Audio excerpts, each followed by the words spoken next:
Hola, hoy nos metemos de lleno en el mundo, a veces un poco complejo, ¿no?, de las enfermedades gastrointestinales. Tenemos bastante material para revisar, ¿eh? Sacado de textos importantes de gastroenterología. Un tema fascinante sin duda. Sí, la idea es ponerle un poco de orden a toda esta información, ver cómo los especialistas las clasifican, según qué parte del sistema digestivo está fallando. Exacto. También, ¿por qué es tan importante empezar con una buena charla con la historia clínica y un examen físico antes de lanzarse a pruebas más complicadas? Fundamental, sí. Y aclarar esa diferencia que a veces confunde, que es una enfermedad orgánica y que es una funcional. Un punto clave, totalmente. Muy bien, pues vamos a empezar a desglosar esto. ¿Cómo se organiza todo este universo de problemas digestivos? Parece que hay un sistema, ¿verdad? Así es. Hay una forma bastante útil, diría yo, de entenderlas, y es agruparlas según qué proceso principal del sistema digestivo está alterado. Los textos que manejamos hablan de 6 categorías principales. 6 categorías. Suena a que podemos manejarlo. ¿Cuál sería la primera? La primera es la alteración de la digestión y la absorción. Ok. Aquí hablamos de problemas que impiden que el cuerpo descomponga bien la comida o que absorba los nutrientes una vez descompuestos. Entiendo. Como el ejemplo que siempre sale, la intolerancia a la lactosa, ¿no? Que te da gases, diarrea con los lácteos, molesto, pero no grave a largo plazo. Exacto. Ese es un ejemplo muy común de mala digestión, pero relativamente leve. Ahora, en esta misma categoría entran cosas más serias, que afectan la absorción de forma más general. Por ejemplo, Pues piensa en la enfermedad celíaca. El gluten dispara una reacción inmune y daña el intestino delgado. O el sobrecrecimiento bacteriano. Demasiadas bacterias donde no deben, interfiriendo. ajá. También la enfermedad de Crohn, sobre todo si afecta la parte final del intestino delgado, el ilion, que es clave para absorber ciertas cosas como la vitamina B12 o las sales biliares. Todo esto puede llevar a desnutrición, anemia, deshidratación. Y no solo problemas del intestino en sí, sino también de los órganos que ayudan, como el páncreas. Correcto. Si el páncreas no funciona bien, por pancreatitis crónica o un cáncer, pues no produce suficientes enzimas. Y sin enzimas, no digieres bien las grasas, las proteínas. Claro. Y al revés también, un exceso de ácido en el estómago, como pasa en el síndrome de Zollinger-Ellison, que es raro pero existe. Ese ácido puede inactivar las enzimas del páncreas y dañar la mucosa. Afecta la absorción también. Entendido. Problemas al procesar y absorber. Esa es la primera. La segunda categoría. La segunda es la alteración de la secreción. Secreción de líquidos. Exacto. El tubo digestivo secreta un montón de cosas. Ácido, enzimas, moco, agua, electrolitos, y luego tiene que reabsorber la mayor parte. Si ese equilibrio de secretar y reabsorber se rompe, ahí vienen los problemas. Mencionan otra vez el Zollinger-Ellison por el exceso de ácido. Y lo contrario, la falta de ácido. Precisamente. La falta de ácido por gastritis atrófica o anemia perniciosa puede dificultar absorber hierro o vitamina B12. Pero quizá lo más típico aquí es la diarrea secretora. Diarrea secretora. Sí, es cuando el intestino suelta demasiado líquido o no lo reabsorbe como debería. Piensa en infecciones como el cólera, que hacen que el intestino secrete muchísima agua. Vale. O en causas crónicas, la diarrea por sales biliares, por ejemplo, donde esas sales irritan el colon. O la colitis microscópica, una inflamación sutil del colon que impide absorber bien el agua. Lo curioso es que esta diarrea suele seguir incluso si no comes nada. Ah, claro. Porque el problema es la secreción en sí, no la comida. Exacto. El grifo sigue abierto, digamos. Tiene sentido. Venga, pasemos a la tercera. Vamos allá. Alteración del tránsito intestinal. Eso se refiere a problemas con la velocidad, la coordinación, de cómo se mueve la comida y los desechos por todo el tubo digestivo. O sea, que vaya muy lento o muy rápido. Eso es. O que esté descoordinado. Puede ser por un bloqueo físico, una obstrucción. Claro, como un estrechamiento en el esófago por reflujo, lo que llaman estenosis. O un tumor en el colon que no deja pasar. O las adherencias, ¿no?, después de operar el abdomen. Correcto, esas son las obstrucciones mecánicas, digamos. Pero también hay problemas que llamamos motores. La tubería está bien, pero la bomba no funciona. ¿Cómo cuáles? Pues la acalasia, por ejemplo. El esófago no empuja bien la comida y la válvula de abajo no se abre correctamente. O la gastroparesia. El estómago se vacía muy lento. Náuseas, vómitos. Uf, Y a nivel del intestino, la pseudoobstrucción crónica, que es como una obstrucción funcional, un tránsito lentísimo por problemas de nervios o músculos. Y bueno, el estreñimiento común por tránsito lento en el colon. entiendo lo del tránsito lento. ¿Y al revés? ¿Puede ir demasiado rápido? Sí, aunque los textos dicen que es menos común que el lento. El síndrome de dumping, que a veces pasa después de cirugías de estómago. Ah, sí. Ujú. Provoca que la comida pase muy rápido al intestino y da síntomas como sudoración, diarrea. También se dice que algunos casos de diarrea en el síndrome de colon irritable o en el hipertiroidismo son por tránsito acelerado. Vale, muy claro.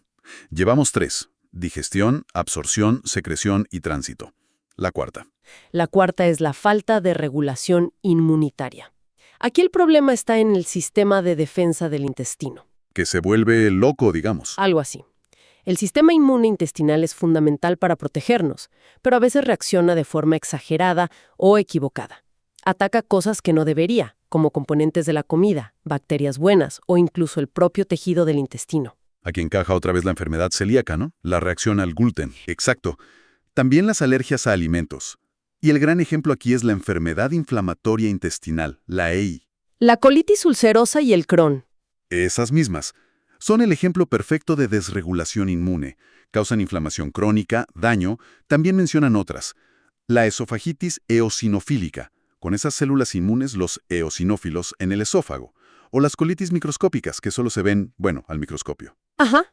E incluso se está investigando mucho el papel de la disbiosis, o sea, los cambios en nuestras bacterias intestinales, como posible gatillo de estas respuestas inmunes raras. Qué interesante cómo nuestras propias defensas pueden ser el problema. Nos quedan 2, ¿verdad? Sí, la quinta es la alteración de la circulación sanguínea intestinal. Como cualquier órgano, el intestino necesita sangre. Si le llega poca, Isquemia. Suena grave. y puede serlo, puede pasar por un coágulo que viaja y tapa una arteria, una embolia, o que se forme un trombo ahí mismo, o simplemente que no llegue suficiente flujo porque la presión está muy baja, por ejemplo en un shock o por deshidratación severa. ¿Y qué pasa si no llega sangre? Pues el tejido sufre, puede dañarse solo la capa de dentro, la mucosa, y causar úlceras, sangrado, o puede afectar a toda la pared del intestino. Uf. Y eso puede llevar a una perforación, es una emergencia. También hay isquemia crónica, más lenta, que da dolor después de comer, pérdida de peso. Entendido. Llegamos a la última. La última categoría, la degeneración neoplásica, o sea, el cáncer.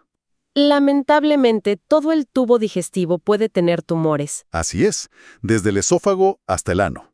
Los textos resaltan algunos. El cáncer colorectal, el más común en nuestra parte del mundo, sobre todo después de los 45 o 50. Correcto. Y la importancia del cribado. Claro. Luego el de estómago, que es más frecuente en Asia. El de esófago, relacionado con reflujo crónico, alcohol, tabaco. Sí. Y otros menos comunes, pero que existen. Intestino delgado, ano, páncreas, vías biliares y el hígado, muchas veces sobre una base de cirrosis o hepatitis. La mayoría son carcinomas, dicen. Exacto. Así que con este mapa, ¿no?, de las 6 grandes formas en que puede fallar el sistema, pues la pregunta es, si alguien viene con síntomas, ¿por dónde empezamos? Buena pregunta. Y aquí los textos son clarísimos. La base de todo, lo irreemplazable, es una buena anamnesis. O sea, escuchar bien la historia del paciente y una exploración física hecha con cuidado. Es curioso, ¿no? Con tanto tecnología, endoscopías, resonancias, que se insista tanto en algo tan, digamos, básico como hablar y tocar. ¿Por qué son tan cruciales? Porque lo que cuenta el paciente es oro puro. Ninguna prueba te da esa información inicial. Los detalles son la clave. ¿Cuánto tiempo lleva con los síntomas? ¿Es algo agudo, de repente? ¿O es crónico, de meses, años? Claro, eso ya te orienta. Totalmente. ¿Cómo se relaciona con la comida? ¿Empeora después de comer, como en una obstrucción? ¿O mejora, como a veces una úlcera? ¿Cómo es el dolor? ¿Tipo cólico? ¿Va y viene? ¿Es constante? ¿Quema? ¿Se alivia al ir al baño? Y todo lo que rodea los síntomas, ¿no? Estrés, si ha viajado, si toma alguna medicación nueva, si lo operaron antes. mencionan incluso que si los síntomas te despiertan por la noche. Exacto. Eso suele apuntar más a algo orgánico, no tanto funcional. Cada pequeño detalle es una pista. Y la exploración física lo complementa. Claro, miras los signos vitales. Tiene fiebre, le baja la tensión al ponerse de pie. Eso puede indicar infección, deshidratación, sangrado. Miras la piel, los ojos, las articulaciones. A veces hay pistas de enfermedades que afectan también al intestino, como la EEI. Y luego examinar el abdomen en sí. Ver si está hinchado, si hay cicatrices. Escuchar los ruidos, si hay muchos, pocos o ninguno. Palpar buscando dónde duele exactamente, si hay alguna masa, cómo está en el hígado, el vaso. Incluso el tacto rectal. Puede parecer incómodo, pero detecta sangre que no se ve o tumores bajos. Es como un trabajo de detective entonces. Un poco sí. Combinando la historia y la exploración, muchas veces ya tienes una idea bastante clara de por dónde van los tiros, y así decides qué pruebas hacen falta de verdad, si es que hacen falta. Te ahorras pruebas innecesarias, invasivas. Es la base del buen juicio clínico. Queda muy claro. Pero, ¿y qué pasa cuando haces todo eso, quizá incluso pruebas más avanzadas, y todo parece normal? Pero la persona sigue con dolor, hinchazón, diarrea. Ahí entra la diferencia entre orgánico y funcional, ¿verdad? Podemos meternos en eso. Sí, por supuesto. Es una distinción súper importante en el día a día. Las enfermedades orgánicas son aquellas donde encontramos una causa clara, algo que podemos ver o medir con las pruebas. ¿Algo estructural, bioquímico? Eso es, una úlcera que ves en la endoscopia, la inflamación del Crohn, un pólipo, un tumor, una infección que demuestras, una estrechez, signos de isquemia, piedras en la vesícula. Hay una lesión, algo tangible que explica los síntomas. Vale, hay algo que lo causa. ¿Y las funcionales? En los trastornos funcionales, la cosa cambia. Los síntomas son igual de reales, ojo, y a veces muy incapacitantes. Dolor, hinchazón, diarrea, estreñimiento, pero las pruebas que hacemos habitualmente. Endoscopias, análisis, ecografías. Exacto. Esas pruebas salen normales. No muestran una causa estructural o bioquímica obvia que explique del todo lo que le pasa al paciente. El ejemplo clásico es el síndrome de colon irritable, el famoso IBS. Ajá. Otros comunes son la dispepsia funcional, molestias en la boca del estómago sin úlcera ni nada, o la pirosis funcional, que es sentir ardor, pero sin tener un reflujo ácido anormal. Pero, a ver, si las pruebas son normales, ¿quiere decir que no es nada real? ¿Que está en la cabeza? No, para nada. Ese es un error muy frecuente y que hace mucho daño. Los síntomas son absolutamente reales. Tienen una base física, fisiopatológica, pero es más sutil. No la detectamos con las herramientas estándar que usamos para buscar lesiones. Entonces, ¿qué los causa? Bueno, se cree que son alteraciones en la función del sistema digestivo, más que en su estructura visible. Los textos hablan de varias cosas que pueden estar implicadas y se investiga mucho en esto. ¿Cómo qué? 1. Alteraciones de la motilidad. El intestino se mueve raro, o muy rápido, o muy lento. 2. Hipersensibilidad visceral. ¿Hipersensibilidad? Sí, es como si el intestino fuera demasiado sensible. Cosas normales como tener un poco de gas o que llegue comida, el intestino las interpreta como dolorosas. El umbral del dolor está más bajo. Entiendo. 3. Alteración del eje cerebro-intestino. La comunicación entre el cerebro y el intestino, que va en los dos sentidos, está modificada. El estrés, las emociones, influyen mucho en los síntomas. Y al revés, los síntomas intestinales afectan el ánimo. Es una conexión muy fuerte, ¿no? Fortísima. 4. Podría haber microinflamación. Cambios inflamatorios muy pequeños a nivel celular, que no vemos en las biopsias normales. Y 5. La disbiosis. Cambios en las bacterias intestinales que también podrían jugar un papel. O sea, no es que no haya nada, es que las causas son más complejas, de funcionamiento, de comunicación. Exactamente. Es un área donde todavía estamos aprendiendo mucho. Bueno, creo que hemos cubierto bastante terreno hoy. Empezamos viendo cómo se clasifican las enfermedades digestivas según la función que se altera. La digestión, la absorción, la secreción, el tránsito, el sistema inmune, la circulación y hasta el riesgo de cáncer. Un buen repaso a las categorías. Luego, vimos por qué escuchar bien al paciente y una buena exploración física son el punto de partida, la base de todo. Insustituibles. Y terminamos aclarando esa diferencia tan importante entre los problemas orgánicos, donde hay una causa visible, medible, y los funcionales, donde los síntomas son muy reales, pero la causa está en cómo funciona el sistema, en su regulación, en esa conexión con el cerebro. Ha sido una síntesis muy completa, ¿sí? Y quizá, para dejar una idea ahí flotando, algo que se nota al hablar de todo esto, sobre todo de esa interacción tan compleja entre intestino, cerebro, sistema inmune, bacterias. Ajá. Hoy hacemos esta distinción, ¿no?, entre orgánico y funcional.